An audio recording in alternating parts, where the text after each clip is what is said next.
José Ortiz Monasterio, muchas gracias por esta conversación. Al contrario, Enriqueta, es un privilegio que tener una entrevista contigo y un honor que la directora del Museo de las Intervenciones haga esta labor de difusión cultural. Muchísimas gracias. Oye, Vicente Guerrero es, yo creo que uno de los personajes más relevantes, más cohesionados de la Guerra de Independencia, ¿no? Sí, Vicente, ¿tú lo escogiste o él te escogió a ti? Yo lo escogí porque yo he hecho 3 libros y otras cosas sobre su nieto, Vicente Riva Palacio y Guerrero. Ajá. Entonces quise conocer más sobre el abuelo y bueno, Vicente Guerrero es un héroe intachable de nuestra historia, ¿no? En la política tan complicada de la guerra y de los primeros años de la independencia, su comportamiento fue impecable, siempre su modestia, su interés por promover las causas populares, su gran habilidad militar, su inteligencia, que de ser un campesino, arriero era. Un arriero, ¿no? Dicen que pertenecía a la clase de los labradores, ¿no? Se elevó a ser comandante militar del sur y eventualmente presidente de la República. Y bueno, hay otros personajes de nuestra historia de orígenes humildes, Benito Juárez, Ignacio Manuel Altamirano, pero ellos tuvieron educación, estuvieron en grandes colegios y la educación es un trampolín que te transforma. Claro. Guerrero nunca tuvo esto más que los más elementales estudios, de modo que su inteligencia fue de veras fuera de serie, ¿no? Para poder lograr todo lo que hizo. Sí. Yo diría su inteligencia, su entrega a la causa de la independencia y su congruencia. O sea, no fue un hombre que buscara el poder, fue un hombre que atravesó por distintas etapas muy duras también de la Guerra de Independencia, ¿no? La etapa en la que pues él combatía por un lado y por otro lado Morelos, ¿no? Luego la etapa de consolidación de la independencia, donde, bueno, acepta que el plan de Iguala y el planteamiento de Iturbide. Luego las dudas que se le plantean en torno a qué es lo que está haciendo Iturbide y su entrada en este triunvirato que gobierna por un periodo. Y bueno, siempre lo orienta una sola idea, ¿no? La consolidación de la independencia. La igualdad entre los hombres, porque además él sufría también el racismo, ¿no? Sí, tienes toda la razón. Definitivamente congruente a lo largo de toda su vida.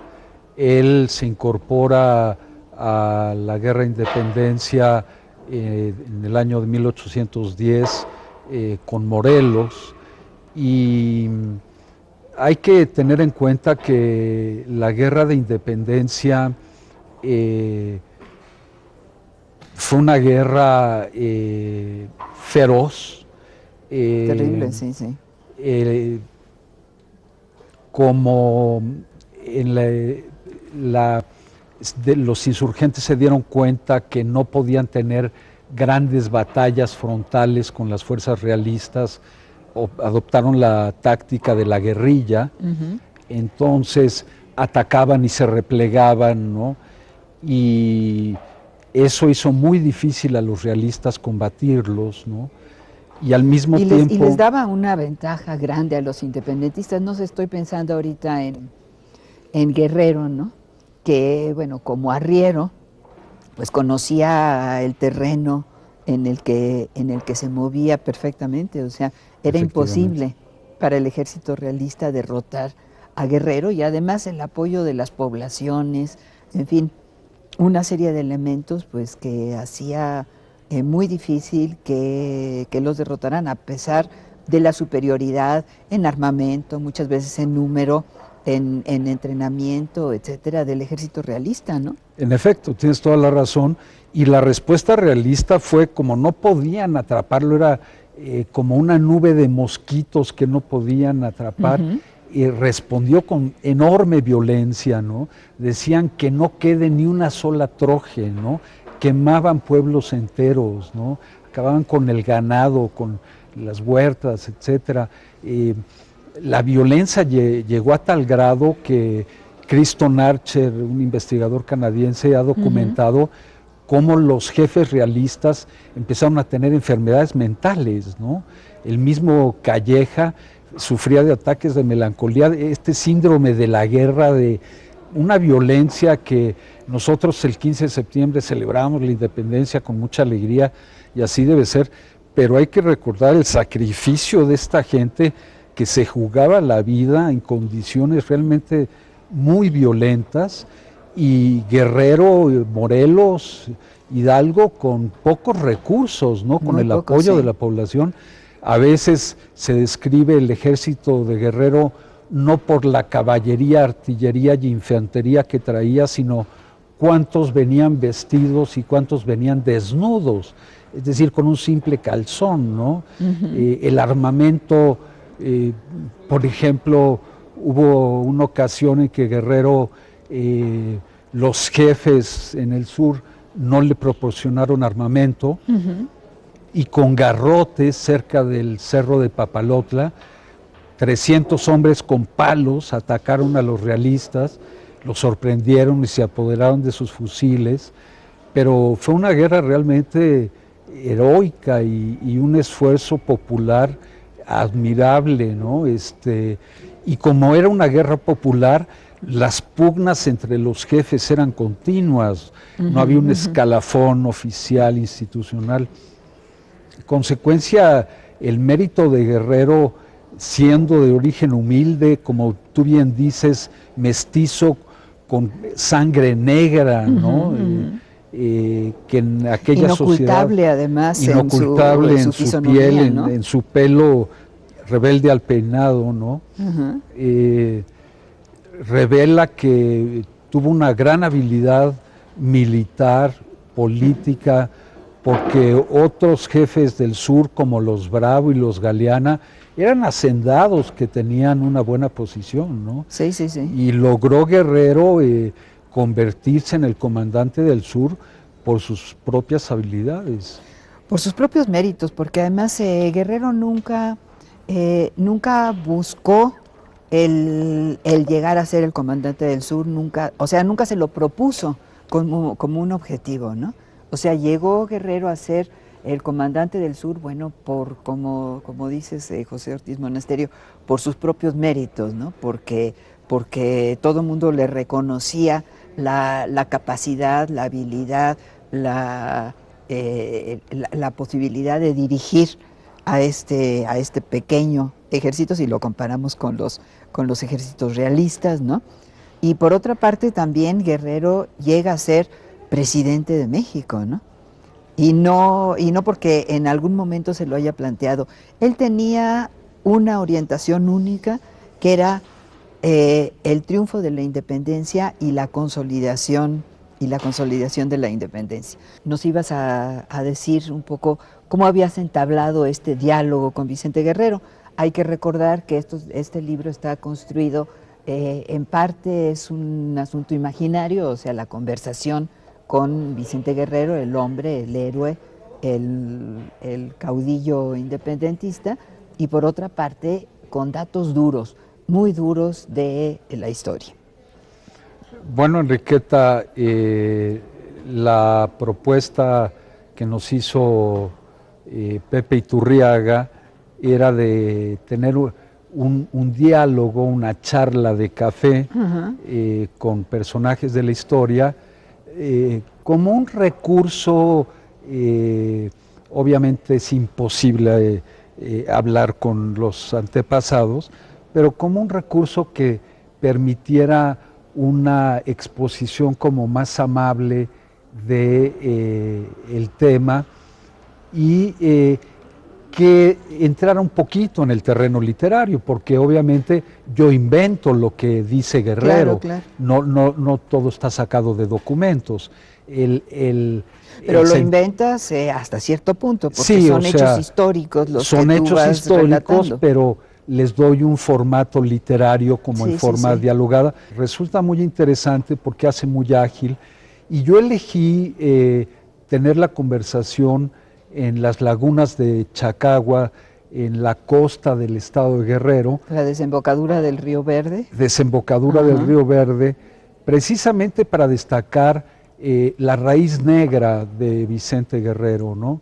En México siempre se habla del mestizaje, de los indios y de los españoles, pero la tercera raíz, la de los negros, ha sido muy importante en nuestra historia. Ya lo creo. Y no solo por personajes de la altura de Vicente Guerrero, de Ignacio Comonfort, que también tenía sangre negra, que después sería presidente en tiempos de la Reforma.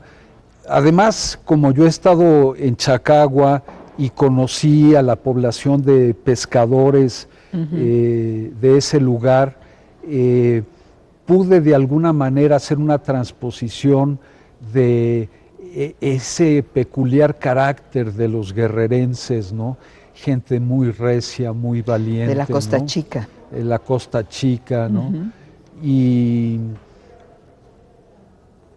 de alguna manera pudo haber sido en Tixtla donde nació Vicente Guerrero en 1782, pero preferí que ese elemento negro destacara, costeño, destacara en la conversación. Pues sí, es un logro y además es muy interesante, ¿no? Porque tú estás hablando con Guerrero, el caudillo insurgente, ¿no? Con Guerrero el hombre, con Guerrero el personaje de la historia, con Guerrero el hombre que tiene un papel determinante en la consolidación de la independencia, con Guerrero el presidente de México y con Guerrero el hombre traicionado por el vicepresidente Anastasio Bustamante y que después muere de una forma verdaderamente dramática, ¿no? Entonces yo creo que es difícil, digamos, y muy rico también orientar esta conversación con un hombre que fue una figura tan determinante y tan vertical de la independencia de México, ¿no? Sí, de Vicente Guerrero hacen falta más investigaciones y más libros, porque realmente fue un hombre excepcional.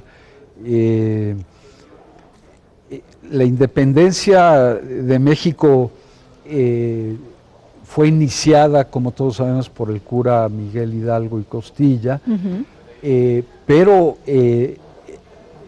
la conclusión de la guerra es mérito de Agustín de Iturbide y Vicente Guerrero, que pactan el plan de Iguala, ¿no? Y que además Iturbide sin Guerrero no hubiera podido llevar adelante la consolidación de la independencia. Definitivamente no, porque Guerrero era el jefe de la resistencia armada en el sur, ¿no? Y no tenía primero que nada que acabar con la resistencia armada Iturbide. Claro. Y Guerrero tuvo la visión de ceder el mando a Iturbide, lo cual era muy riesgoso, era ponerse en manos de su antiguo enemigo, ¿no? Sí, porque hay que recordar que Iturbide había sido realista, ¿no? Y había combatido de una manera brutal a los insurgentes, o sea, hizo una matazón de insurgentes independentistas muy, muy importante a lo largo de todas sus campañas. Y después cambió, ¿no? Cambió de bando. Bueno, sí, se adoptó el camino de la independencia. En 1820 en España vuelve a caer la monarquía y es una coyuntura que aprovecha Iturbide, él sí con miras a convertirse en el emperador de México, ¿no? ¿Se lo pensaría desde el principio convertirse en emperador o fue que ya después de consolidada de la independencia también le gana la ambición? Yo creo que desde el principio él tuvo grandes ambiciones, ¿no? No podía prever si las iba a conseguir. El plan de Iguala propone que venga un monarca español a gobernar. Aunque México sería independiente, vendría un monarca, Fernando VII o alguien de eso. Pero obviamente esta era una propuesta impensable ya en ese momento. No la iban a aceptar los españoles, ¿no? Entonces se abría el camino a Iturbide para llegar al poder, ¿no? Además, Iturbide logró la adhesión de los grandes propietarios criollos, de aquellos que veían en Guerrero una amenaza de un cambio social, ¿no? Entonces, tenía buenos elementos para llegar al poder, ¿no? Sí, y además, bueno, para los independentistas también habría que recordar, y con esto nos quedamos antes de ir al corte, que para los independentistas también era ya como el momento, había la necesidad de terminar con aquella guerra, de terminar con la guerra de independencia y de consolidar la independencia. Y de alguna manera esto es lo que mueve a Guerrero a aceptar el plan de Iguala y aliarse con Iturbide.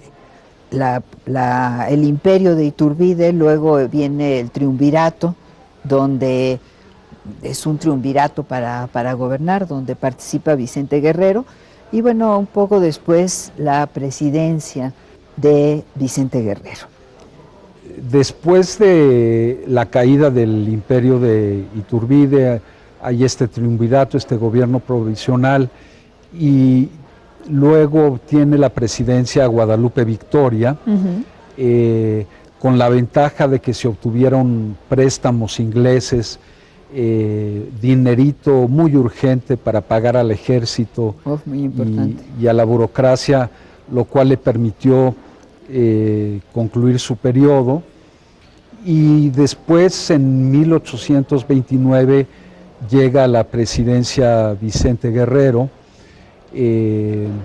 Una presidencia, por cierto, muy corta, de menos de un año, porque, bueno, pues ahí juegan también traiciones y otras cuestiones, ¿no? Bueno, sí, definitivamente para la clase dominante de el país recién independizado, Guerrero era visto con horror, ¿no? Era un personaje que promovía los intereses populares.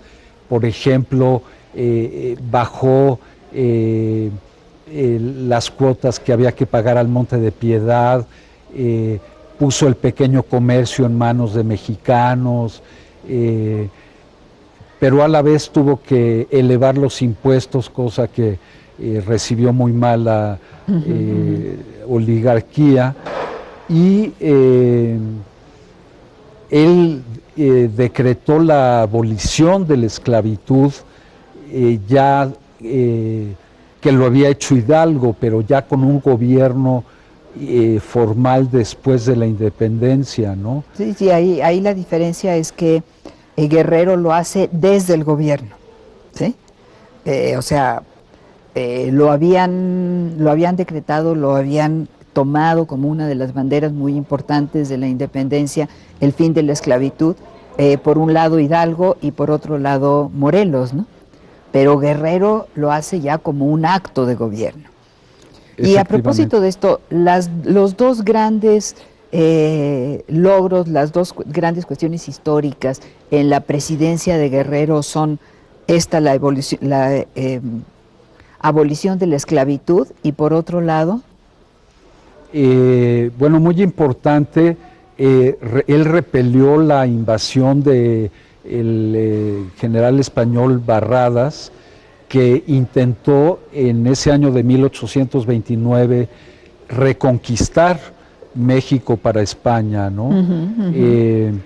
Ahí nuevamente, al llegar a las costas de Tampico, la población local no dejó que penetrara al interior Barradas, y el famoso Santana fue enviado a combatirlo y lo venció, ¿no? Bueno, Santana se volvió un héroe. En Tampico hay un museo, ¿no?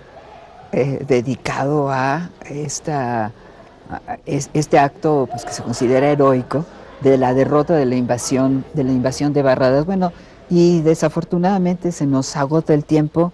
José Ortiz Monasterio, simplemente habría que decir que pues Guerrero sufrió también traiciones, en primer lugar del vicepresidente Anastasio Bustamante, y en segundo de un hombre que lo invita en todo un complot organizado a comer en un barco, ¿no? Picaluga, y lo hacen preso, y bueno, posteriormente es finalmente fusilado el 14 de febrero de 1831 en Cuilapan. Así es. Pues ahí tiene usted este libro magnífico, Charlas de Café con Vicente Guerrero, de José Ortiz Monasterio. José, muchas gracias por esta conversación. Gracias a ti, querida maestra. Muchas gracias.